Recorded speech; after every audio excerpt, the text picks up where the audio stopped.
اعوذ باللہ من الشیطان الرجیم، بسم اللہ الرحمن الرحیم۔ الحمد للہ رب العالمین والصلاۃ والسلام علی سید المرسلین وخاتم النبیین، اما بعد۔ صحیح بخاری باب کتاب التفسیر، حدیث نمبر 4581، اردو ترجمہ۔ اللہ تعالیٰ کا ارشاد: بے شک اللہ ایک ذرہ برابر بھی کسی پر ظلم نہیں کرے گا۔ مثقال ذرۃ سے ذرہ برابر مراد ہے۔ مجھ سے محمد بن عبدالعزیز نے بیان کیا، کہا ہم سے ابو عمر حفص بن میسرہ نے بیان کیا، ان سے زید بن اسلم نے، ان سے عطا بن یسار نے، اور ان سے حضرت ابو سعید خدری رضی اللہ عنہ نے بیان کیا کہ کچھ صحابہ رضی اللہ عنہ نے رسول کریم صلی اللہ علیہ وسلم کے زمانے میں آپ صلی اللہ علیہ وسلم سے پوچھا، یا رسول اللہ، کیا قیامت کے دن ہم اپنے رب کو دیکھ سکیں گے؟ آپ نے فرمایا کہ ہاں۔ کیا سورج کو دوپہر کے وقت دیکھنے میں تمہیں کوئی دشواری ہوتی ہے جب کہ اس پر بادل بھی نہ ہوں؟ صحابہ رضی اللہ عنہ نے عرض کیا کہ نہیں۔ پھر آپ نے فرمایا، اور کیا 14ویں رات کے چاند کو دیکھنے میں تمہیں کچھ دشواری پیش آتی ہے جب کہ اس پر بادل نہ ہو؟ صحابہ رضی اللہ عنہ نے عرض کیا کہ نہیں۔ پھر آپ صلی اللہ علیہ وسلم نے فرمایا کہ بس اسی طرح تم بلا کسی وقت اور رکاوٹ کے اللہ تعالیٰ کو دیکھو گے۔ قیامت کے دن ایک منادی ندا کرے گا کہ ہر امت اپنے جھوٹے معبودوں کے ساتھ حاضر ہو جائے۔ اس وقت اللہ کے سوا جتنے بھی بتوں اور پتھروں کی پوجا ہوتی تھی، سب کو جہنم میں جھونک دیا جائے گا۔ پھر جب وہی لوگ باقی رہ جائیں گے جو صرف اللہ کی پوجا کیا کرتے تھے، خواہ نیک ہوں یا گنہگار، اور اہل کتاب کے کچھ لوگ تو پہلے یہود کو بلایا جائے گا اور پوچھا جائے گا کہ تم اللہ کے سوا کس کی پوجا کرتے تھے؟ وہ عرض کریں گے کہ عزیر ابن اللہ کی۔ اللہ تعالیٰ ان سے فرمائے گا، لیکن تم جھوٹے تھے۔ اللہ نے نہ کسی کو اپنی بیوی بنایا اور نہ بیٹا۔ اب تم کیا چاہتے ہو؟ وہ کہیں گے، ہمارے رب، ہم پیاسے ہیں، ہمیں پانی پلا دے۔ انہیں اشارہ کیا جائے گا کہ کیا ادھر نہیں چلتے؟ چنانچہ سب کو جہنم کی طرف لے جایا جائے گا۔ وہاں چمکتی ریت پانی کی طرح نظر آئے گی، بعض کے ٹکڑے کیے دے رہی ہوگی۔ پھر سب کو آگ میں ڈال دیا جائے گا۔ پھر نصارہ کو بلایا جائے گا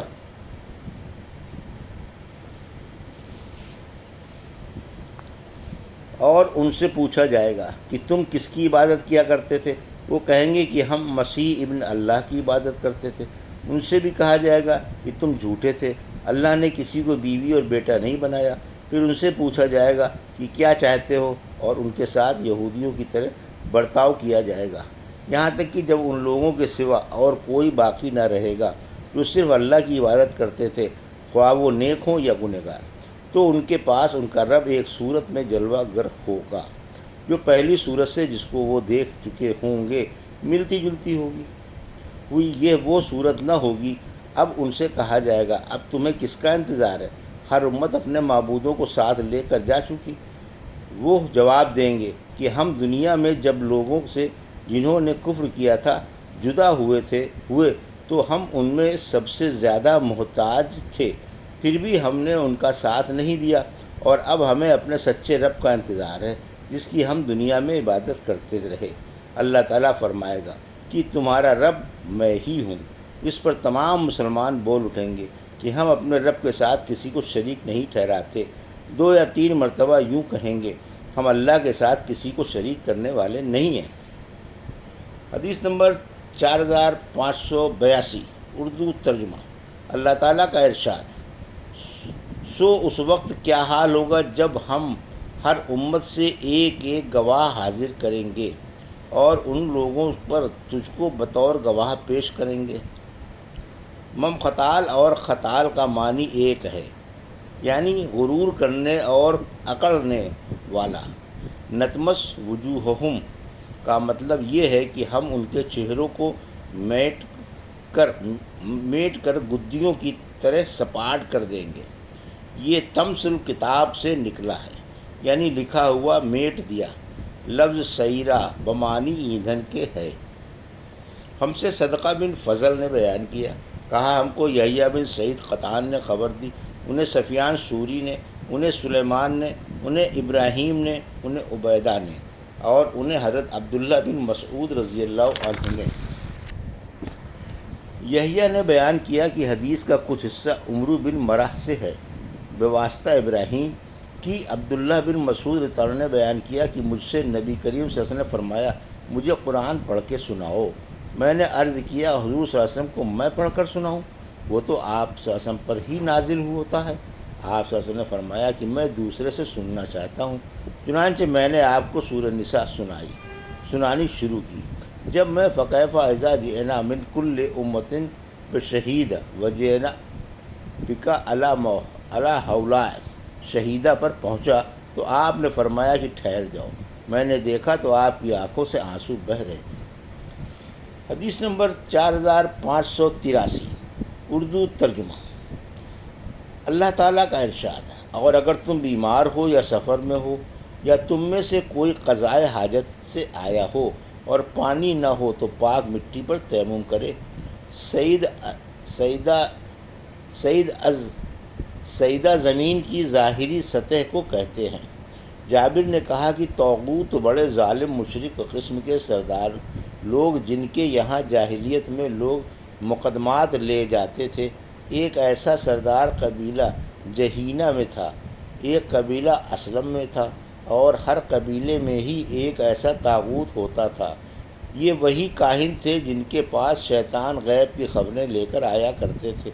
حضرت عمر بن خطاب رضی اللہ عنہ نے کہا کہ الجبت سے مراد جادو ہے اور الطاغوت سے مراد شیطان ہے، اور اکرمہ نے کہا کہ الجبت حبشی زبان میں شیطان کو کہتے ہیں اور الطاغوت بمعنی کاہن کے آتا ہے۔ ہم سے محمد بن سلام بیکندی نے بیان کیا، کہا ہم کو عبدہ بن سلیمان نے خبر دی، انہیں حشام بن عروہ نے، انہیں ان کے والد نے، اور ان سے حضرت عائشہ رضی اللہ عنہا نے بیان کیا کہ مجھ سے حضرت اسامہ رضی اللہ عنہ کا ایک ہار گم ہو گیا، تو رسول اللہ صلی اللہ علیہ وسلم نے چند صحابہ رضی اللہ عنہ کو اس سے تلاش کرنے کے لیے بھیجا۔ ادھر نماز کا وقت ہو گیا، نہ لوگ وضو سے تھے اور نہ پانی موجود تھا، اس لیے وضو کے بغیر نماز پڑھی گئی۔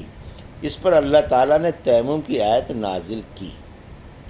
حدیث نمبر 4584 اللہ تعالیٰ کا ارشاد ہے، اے ایمان والو اللہ کی اطاعت کرو اور اس کے رسول کی اور اپنے حکمرانوں کی۔ اولو الامر سے با اختیار حاکم لوگ مراد ہیں۔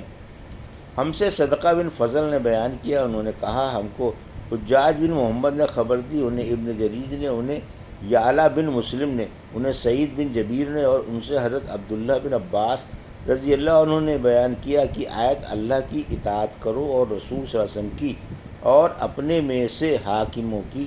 عبداللہ بن حذافہ بن قیس بن عدی رضی اللہ عنہ کے بارے میں نازل ہوئی تھی، جب رسول اللہ صلی اللہ علیہ وسلم نے انہیں ایک مہم پر بطور افسر کے روانہ کیا تھا۔ حدیث نمبر 4585 اردو ترجمہ۔ اللہ تعالیٰ کا ارشاد ہے، تیرے رب کی قسم یہ لوگ ہرگز ایماندار نہ ہوں گے جب تک یہ لوگ اس جھگڑے میں جو ان کے آپس میں ہوں تجھ کو اپنا حکم نہ بنا لیں، پھر تیرے فیصلے کو برضا و رغبت تسلیم نہ کر لیں۔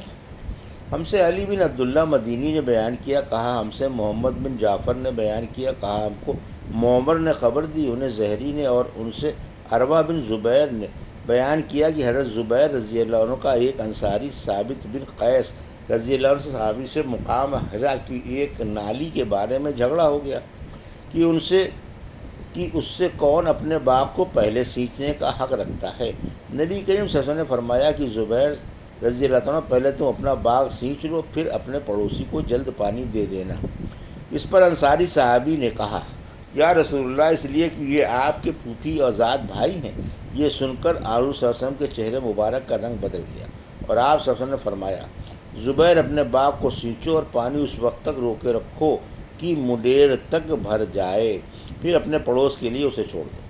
پہلے آلو صلی اللہ علیہ وسلم نے انصاری کے ساتھ اپنے فیصلے میں رعایت رکھی تھی، لیکن اس مرتبہ آپ صلی اللہ علیہ وسلم نے حضرت زبیر رضی اللہ عنہ کو صاف طور پر ان کا پورا حق دے دیا، کیونکہ انصاری نے ایسی بات کہی تھی جس سے آپ کا غصہ ہونا قدرتی تھا۔ حضرت صلی اللہ علیہ وسلم نے اپنے پہلے فیصلے میں دونوں کے لیے رعایت رکھی تھی۔ زبیر رضی اللہ عنہ نے بیان کیا کہ میرا خیال ہے کہ یہ آیت اسی سلسلے میں نازل ہوئی تھی۔ تیرے پروردگار کی قسم ہے کہ یہ لوگ ایماندار نہ ہوں گے جب تک یہ اس جھگڑے میں جو ان کے آپس میں ہوں آپ کو حکم نہ بنا لے اور آپ کے فیصلے کو کھلے دل کے ساتھ برزہ اور رغبت تسلیم کرنے کے لیے تیار نہ ہوں۔ یہ تھی صحیح بخاری باب کتاب التفسیر کی حدیث نمبر 4581 سے 4585 کا اردو ترجمہ جو ابھی آپ نے سماعت فرمایا۔ اللہ سے دعا ہے کہ اللہ میں ان حدیثوں کی صحیح سمجھ عطا فرما اور ان پر عمل کرنے کی توفیق عطا فرما۔ آمین یا رب العالمین۔